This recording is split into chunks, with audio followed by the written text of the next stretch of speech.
దేశంలో అన్ని రాష్ట్రాల కంటే ముందు నిలబడి ఏబిసిడి వర్గీకరణ చేయడానికి తెలంగాణ ప్రభుత్వం బాధ్యత తీసుకుంటుంది అని చెప్పేసి నిండు అసెంబ్లీలో రేవంత్ రెడ్డి మాట్లాడుతున్నాడు. అవును, నేను అదే అంటున్నా, అదే నేను స్వాగతిస్తున్నా. నేను అదే ప్రైవేట్ రంగంలో కూడా చేయమంటున్నా. రేవంత్ రెడ్డి నీకు దమ్ము ఉంటే ప్రైవేట్ రంగంలో రిజర్వేషన్లు అమలు చెయ్యి. మా వర్గీకరణను కూడా ప్రైవేట్ రంగంలో చెయ్యి. 90% ఉద్యోగాలు ఉన్నాయంటున్నా. అందులో కేవలం 10% ప్రభుత్వ ఉద్యోగాలు ఉన్నాయంటున్నా. 10% ప్రభుత్వ ఉద్యోగాల్లో ఎవడని చేస్తాడు? నువ్వేంది, నీ తాత కూడా చేస్తాడు. సుప్రీంకోర్టు జడ్జిమెంట్ ఇచ్చినాక నీకు దమ్ము ఉంటే మొనగాడివి అయితే ఛాలెంజ్ చేసి విసురుతున్నా. నేను ప్రైవేట్ రంగంలో మాకు వర్గీకరణ పెట్టంటున్నా, మాకు వాటా అయ్యంటున్నా. చేసే దమ్ముందా నీకు? అరే సీటు నీ చేతిలో ఉన్న సీటే ఎంపీ సీటే ఇవ్వలేకపోయినవి ప్రైవేట్ వ్యక్తుల్లో ఉన్న దాంట్లో చేసే దమ్ము నీకుందా? లేదంటున్నా. రేవంత్ రెడ్డికి ఆ దమ్మే లేదంటున్నా నేను. అంటే ఇవి ఓన్లీ మాలమాదిగలకు కొట్లాట పెట్టే విధంగా సిచ్చులు పెట్టే విధంగా నేను అదే అంటున్నాను. ఇవాళ భారతదేశంలో ఇది RSS judgment. This is not constitutional judgment. ఇది ఆర్ఎస్ఎస్ ప్రేరేపిత జడ్జిమెంట్. ఇది బీజేపీ ప్రేరేపిత జడ్జిమెంట్. లేకపోతే క్రిమిలేయర్ అనే అంశాన్ని ఎట్లా పొందుపరచమంటారండి? నాకు అర్థం కాలే. ఇలా బీసీలే క్రిమిలేయర్ వద్దంటున్నారు. అంతో ఇంతో ఎస్సీ ఎస్ల కంటే డెవలప్ అయిన బీసీలు ఉన్నారు కదా, వాళ్ళేమో క్రిమిలేయర్ వద్దని చెప్తున్నప్పుడు ఎస్సీ ఎస్లో క్రిమిలేయర్ ఎట్లా పెడతారు మీరు? క్రిమిలేయర్ పెడితే నీకు పేదలకు న్యాయం జరుగుతుంది. కానీ పేదలు అసలే ఇప్పటికే బ్యాక్లాగ్లో మీరు అర్హులే లేరంటున్నారు. అంటే చదువుకున్నోడే అర్హులు లేరంటున్నాడు, కొంచెం డబ్బున్నోడే అర్హులు లేరంటే పేదలు అర్హుడు అవుతారా ఆ సీటుకు? అరే వివేక్ వెంకటస్వామి లాంటి వాళ్ళు వీళ్ళే వస్తారు, డబ్బులు ఉన్న వాళ్ళే వస్తారు ఎంపీ సీట్లకు ఎమ్మెల్యే సీట్లకు. అంతేనా కాదా? పేదోడు మరి చెప్పండి, రిజర్వేషన్లు కూడా పెట్టండి. మీరు ఎమ్మెల్యే ఎంపీ రిజర్వేషన్లు కూడా ఇదే క్రిమిలేయర్ పెట్టండి. దమ్ముంటే సుప్రీంకోర్టుకు దమ్ముంటే ఇది క్రిమిలేయర్ని ముందు రాజకీయ రిజర్వేషన్లు పెట్టు. రాజకీయ రిజర్వేషన్లలో మా వాళ్ళు దుర్మార్గులు ఎవడు ఒక్కడు కూడా మాట్లాడతాడు మా గురించి. అవునా కదా? వాడు ఎంపీ అవుతాడు, ఎమ్మెల్యే అవుతాడు, మంత్రి అవుతాడు, అన్నీ అవుతాడు, కానీ ఒక మాట మాట్లాడతలేడు.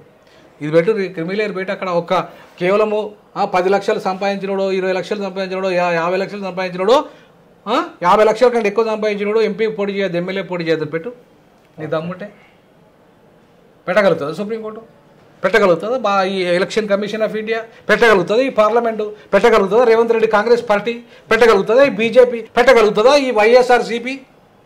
వీళ్ళకి ఆ దమ్ములు ఉన్నాయి అంటున్నా.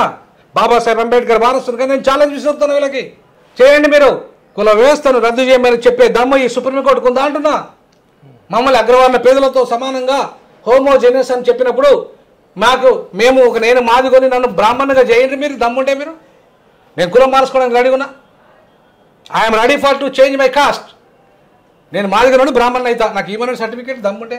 ఈ సుప్రీంకోర్టుకు నాకు ఆర్డర్ ఇవ్వనండి, ఈ పార్లమెంటుకు ఆర్డర్ ఇవ్వమండి, కులాలను మార్చమని దమ్ముంటే. అది మార్చడం చాలు కాదు మీకు. ఈ కుల వ్యవస్థ ఇట్లనే ఉండాలి, మేము ఇట్లనే అణిచివేయాలి, మేము అన్టచబుల్స్గా ఉండాలి. కానీ మాకు మాత్రం క్రిమిలేయర్ పెడతారా మీరు? అంటే క్రిమిలేయర్ పెడితే ఎవడైతే డబ్బు ఉన్నోడు మాత్రం, అంటే ఆయనతో ఎలిజిబిలిటీ ఉన్నోడు మాత్రం రావద్దు. అది అట్లనే ఉంటే మళ్ళీ దాన్ని జనరల్కి మార్చాలి. జనరల్లో ఉన్నవానికి ఈ అవకాశం రావాలి. అరే ఇప్పటికే మీరు ఈడబ్ల్యూఎస్ పేరు మీద 10% అగ్రవర్ణ పేదలు రిజర్వేషన్లు రేవంత్ రెడ్డి అమలు చేస్తున్నాడు. ఇక్కడ తెలంగాణలో 7% మాత్రమే అగ్రవర్ణాలు ఉన్నారు. అందులో పేదోళ్ళు ఉన్నది 1 నుండి 2% మాత్రమే ఉంటారు పేదోళ్ళు. అంటే 2% అనుకున్న 10% ఇక్కడ ఇస్తున్నామంటే అగ్రవర్ణ పేదలకు 8% ఎక్కువ ఇస్తున్నావా లేదా అగ్రవర్ణాలకు? అవునా? పేదల పేరు మీద అవునా కదా? మరి అగ్రవర్ణాల పేదల పేరు మీద 8% నువ్వు ఎక్కిస్తున్నప్పుడు 93% ఉన్న మా వర్గాలు ఇవాళ తెలంగాణలో ఉన్నారు. దాంట్లో మేము అభివృద్ధి చెందితే గింతే 3% అభివృద్ధి చెంది ఉంటాం, లేదంటే 10% చెంది ఉంటాం. 83% అయితే పేదలమే కదా? అవునా? కనీసం 73% వేసుకో, మేము పేదలమే కదా? మాకు ఎక్కడికి రిజర్వేషన్ కట్ చేసినావు నువ్వు? 50% పరిమితం చేసినావు మమ్మల్ని. ఈ 50% పరిమితం చేసినావు. మేమున్నది 93%, మాకు 50% రిజర్వేషన్లు పరిమితం చేసినావు. అవునా? నువ్వు 7% ఉన్నదానికి 10% ఇచ్చినావు.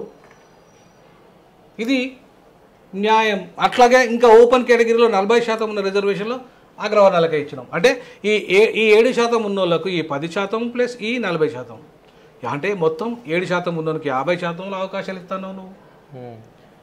93% ఉన్నోనికి కేవలం 50%లో అవకాశాలు ఇస్తున్నావు నువ్వు. దానికి ఇప్పటికి మళ్ళీ ఏం చేసిండు రేవంత్ రెడ్డి? 55 జీవో ఏదైతే ఉందో రూల్ ఆఫ్ రిజర్వేషన్ యథాతథంగా అమలు చేయండి, ఈ 50%లో అమలు చేస్తూ ఆ మిగతా 40% ఏదైతే ఉందో ఓపెన్ కేటగిరీ ఉందో ఆ ఓపెన్ కేటగిరీలో కూడా ఎస్సీ ఎస్టీలకు అవకాశం ఇవ్వమని చెప్పేసి 55 జీవోను రద్దు చేసిండు ఈ రేవంత్ రెడ్డి, సోకాల్డ్ రేవంత్ రెడ్డి చేసి దాన్ని రద్దు చేసి ఏం చేశాడు? జీవో నెంబర్ 29 తీసుకొచ్చాడు. ఈ జీవో నెంబర్ 29 ప్రకారం ఏంటంటే నువ్వు ఈ 50%లో ఉండాలి, ఈ ఓపెన్ కేటగిరీ 40% ఏదైతే ఉందో అందులోకి రావద్దు. 10% ఎట్లాగూ ఈడబ్ల్యూఎస్ పోయింది కదా, అగ్రవర్ణ పేదలో పోయింది కదా, ఇక 40% ఉంటుంది కదా ఓపెన్. ఆ 40%లో ఈ ఎస్సీ ఎస్టీలు ఎంటర్ కావద్దు.